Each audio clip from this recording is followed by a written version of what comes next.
va a gustar a usted y lo quiero discutidor, ¿eh?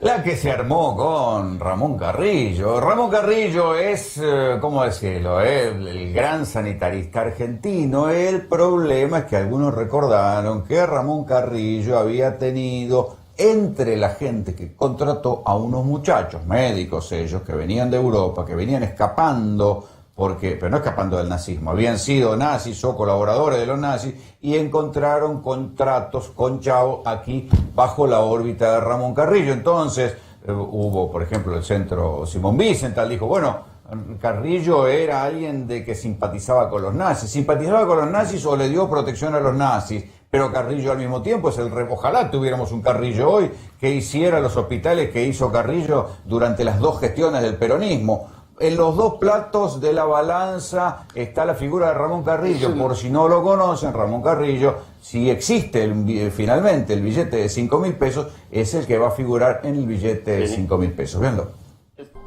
Ramón Carrillo nació el 7 de marzo de 1906 en la ciudad de Santiago del Estero.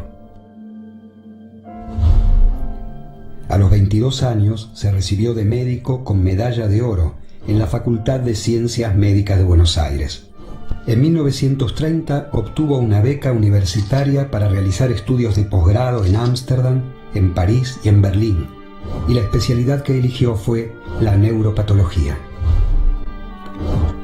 Cuando regresó a la Argentina, 3 años más tarde, organizó el laboratorio de neuropatología del Instituto de Clínica Quirúrgica y dirigió, a partir de 1939, el Servicio de Neurología y Neurocirugía del Hospital Militar Central. Desde ese momento se dedicó también a la docencia universitaria.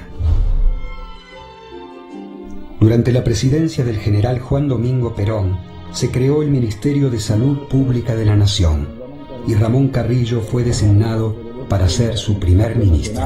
Señor rector, don Ramón Carrillo, juráis sobre estos santos evangelios a Dios nuestro Señor y a la patria, desempeñar con lealtad y patriotismo el cargo de ministro secretario de Estado en el Departamento de Salud Pública para el que habéis sido nombrado.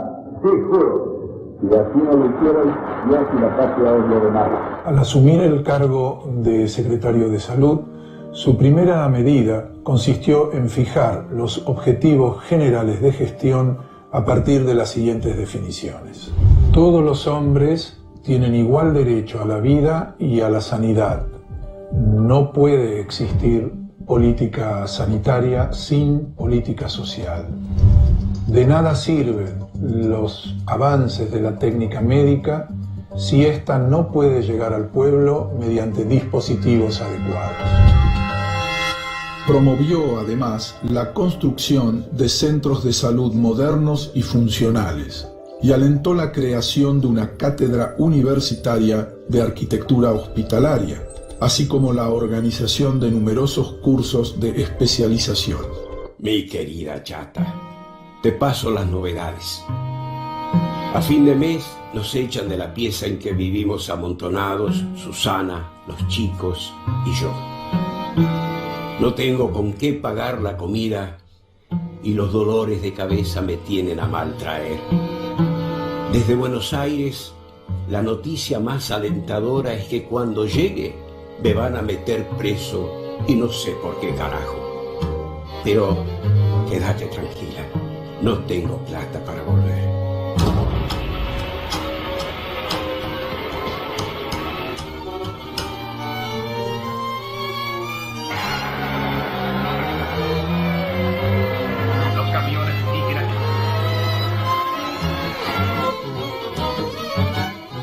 Bueno, durante todos estos días todos dijeron no, porque Ramón Carrillo, todos los que atacaron la figura de Carrillo dijeron no, porque Carrillo es simpatizante nazi, otros dijeron no fue, en ningún momento tuvo simpatías nazis.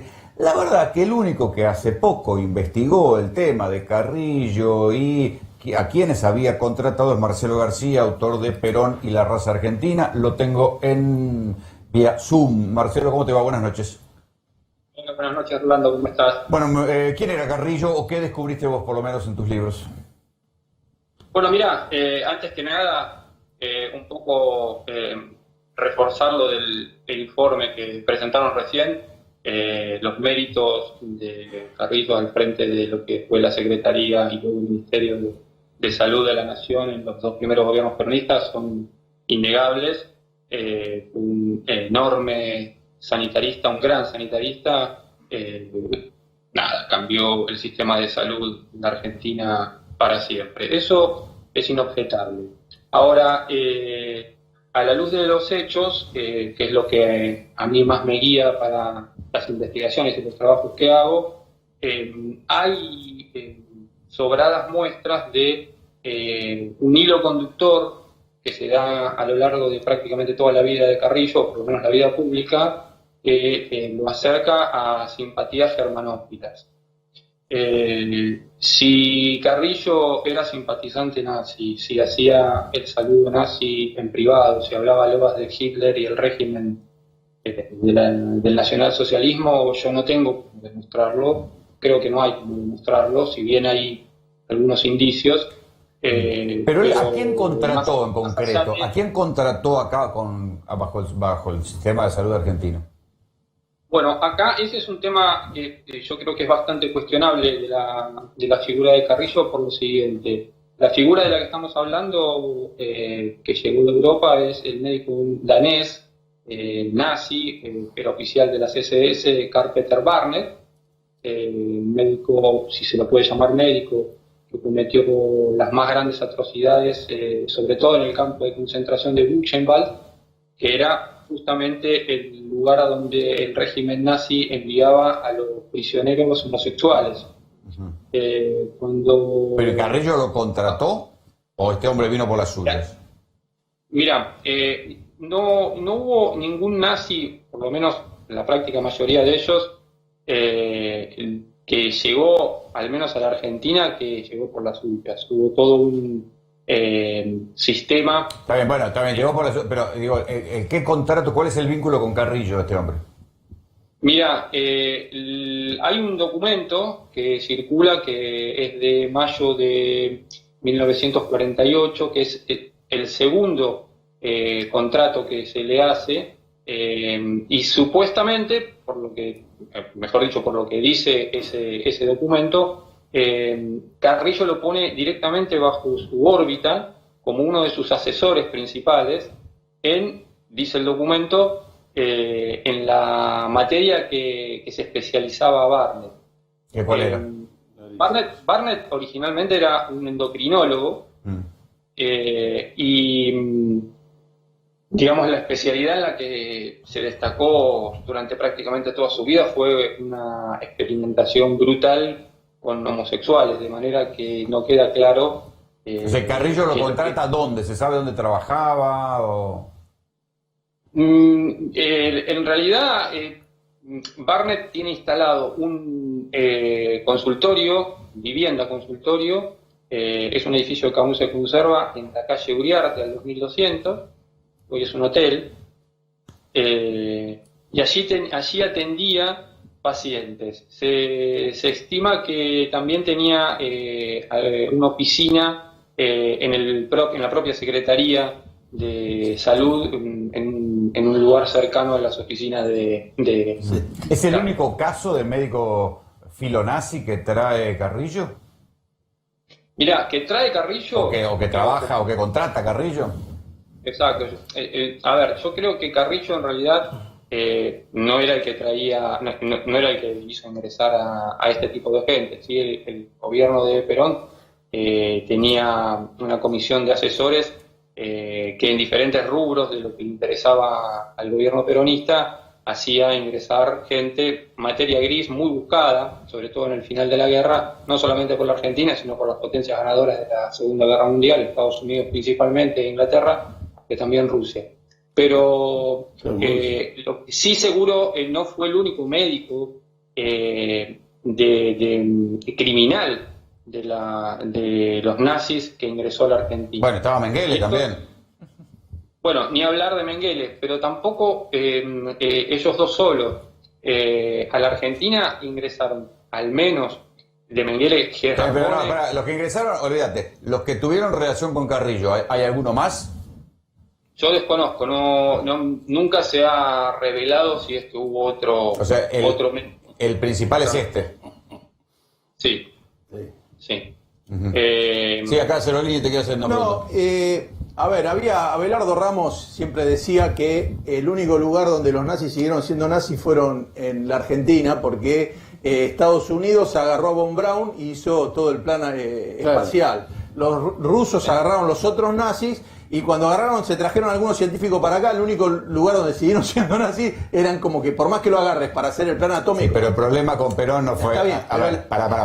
Boludeces no. Déjeme. Perón tuvo una política de Estado de erradicación de nazis. Uno de ellos fue Ustashia, que fue el que le armó la policía. Yo lo que quiero saber, preguntarle si en el 54, lo que muestra el diario Clarín... Porque Abelardo Ramos no era serio. No, en el 54 lo que le presenta, que es una placa de Israel agradeciendo a Carrillo por ser uno de los gente que apoyó la creación del Estado del... Pero Perón apoyó la creación del Estado de Israel. Bien, eso no quiere y dicen que murió en Brasil bancado por gente que trabajó con él, en que era de origen judío. Atendiendo Entonces a niños digo, pobres. Ningún nazi, yo creo que sí. ningún nazi que yo recuerde va a guardar en su... Y además los nazis venían con pasaporte del Vaticano, y venían también los judíos, y el principal asesor y amigo íntimo de los 30 judíos que tenía trabajando con él, Ramón Carrillo, se llama Simón Chichirinsky,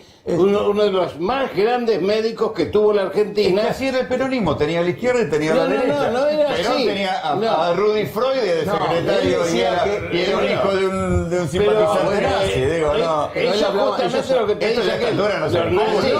El tema del nazismo... Si vos me tirás con Abelardo Ramos, andale el un tema del Pigoñi nazismo de Perón es la neutralidad que viene desde Irigoyen y pasa por Justo, pasa por Uriburu, pasa por Castillo. Vamos. Entonces la neutralidad, los angliófilos, no se lo perdonan. Por eso Winston no Churchill, se lo perdonan hasta ahí, porque le convenía. Vamos a discutir de Carrillo. Si no, vamos a discutir de peronismo. Vamos a Carrillo, que se estudia en todas las universidades del mundo. A ver, ¿qué otro? ¿Había algún otro médico o solo este? Estábamos ahí. A propósito, quisiera acotar algo de lo que dijeron recién sobre la relación o el reconocimiento de parte del Estado de Israel a Carrillo. Digamos, no tenemos que confundir estas cuestiones. Yo hablo, por ejemplo, en mi libro de raza argentina, es un concepto que no tiene nada que ver con el concepto racial de los nazis. Obviamente que acá no sucedió, afortunadamente, lo mismo que sucedió en la Alemania nazi o en otros territorios ocupados por las fuerzas del Tercer Reich. De modo tal que, digamos, no se trataba de una cuestión antisemita, antijudía, que hubo, en parte también la hubo, pero no de la manera y la escala. O sea, el problema de Carrillo no era el antisemitismo, entonces. No. Exacto. Digamos, a ver... Pero ¿había planes o había laboratorios o ideas de mejorar la raza? Bueno, por eso saco a colación esto, porque no hay que confundir el tema racial que se tocaba en la Alemania nazi con el concepto de raza argentina, que era algo común, corriente, en ámbitos de científicos, de médicos, de investigadores de la Argentina desde principios del siglo XX. A ver, tenemos que mencionar a gente muy importante, muy reconocida, numerosos ingenieros, a José Ramos Mejía, a Francisco de Veiga, a Eusebio López, que eran toda gente que desde la primera década del siglo manejaron la idea, comenzaron a querer darle forma a la idea de la gestación de una raza argentina. ¿Y Carrillo participaba de esta idea? Carrillo era negro. Era negro. Era negro, le decían negro. No, era negro. Él decía que había solamente 2 negros que habían sobrevivido. Él y el que cuidaba la puerta del Senado. Pero tenía indio también. Hay una anécdota muy divertida, que estaba paseando con su auto en Palermo con el doctor Furney y le dice, no, acá no, porque estaba pasando por el lado del zoológico, y le dice a Furney, está en los libros, dicen, che, mejor acá no entremos, dice, porque con la cara de mono que tengo, dice, acá me dejan adentro. Así es, era negro. Entonces, ¿cómo se va a poner Carrillo en un problema de segregación racial? Es inconcebible. Ni de raza. Discusión de mejora de raza, ¿o no? ¿Era esto, Marcelo? El concepto de raza argentina, a principios del siglo, Carrillo todavía no era lo que fue después, pero estos personajes que yo mencioné, estas personalidades que yo nombré de la medicina y de la investigación de la Argentina, fueron, digamos, un espejo en donde en algún momento se llegó a mirar Carrillo. El concepto de raza argentina, esa gente de principio del siglo, y no estoy hablando de Carrillo en este punto, pero tengo que contarlo porque, digamos, es a lo que voy después. De Carrillo, ¿Cómo? No, yo decía... Sí, porque si no es muy complicado, dale. Bueno, lo hago... Vamos a Carrillo, hagamos centro en Carrillo, porque si no, no vamos por la rama. A ver, Carrillo, para ir un poco a las pruebas que puede haber, más allá de las especulaciones, por el hecho simple de haber contratado, y no menor, de haber contratado a un criminal, como fue Barnett, para tenerlo en su ministerio, Carrillo dio sí algunas muestras del manejo de ideas y de conceptos claramente fascistas. Y esto fue lo que... ¿En qué? ¿En qué ejemplos? A mí me motivó a comenzar la investigación que después terminó en el libro. En el año 1950, Carrillo se pone al frente. Barnett ya estaba en la Argentina y muchos de los otros médicos nazis integrantes de la criminal acción T4 también estaban ya en el país. Vale. Pero al margen de eso, en el año 1950 Carrillo se pone al frente de una serie de conferencias que dicta en la Escuela de Altos Estudios Militares. Es una serie de 3 conferencias que él da, y curiosamente no las da en frente de personal médico, de científicos, de investigadores, sino frente a la plana mayor de las Fuerzas Armadas en la Argentina. En esas 3 oportunidades... Se llama la guerra psicológica eso, ¿no? La guerra psicológica, bueno, ahí está. Acaba de salir un libro. Maneja, sí, además que se reflejó en un libro, pero leer la transcripción completa de esas disertaciones deja en claro que al menos Carrillo manejó 3 conceptos fundamentales claramente inspirados en teorías fascistas. Una fue la del concepto de la guerra psicológica, otra fue la de reafirmar e insistir ante los altos mandos militares de la necesidad de trabajar de manera conjunta entre médicos y militares en la creación de institutos médico-militares tal cual se habían abierto en la Alemania nazi. Eso por otro lado, con el objetivo de gestar lo que en Alemania se llamaba el Soldatentum, que lo podemos traducir como el estado de guerra permanente, el estado de guerra mental. Y por último maneja el concepto del soldado ideal, del nacimiento de la necesidad, en este caso del régimen peronista, porque en nombre de eso hablaba Carrillo en esa oportunidad, del soldado ideal.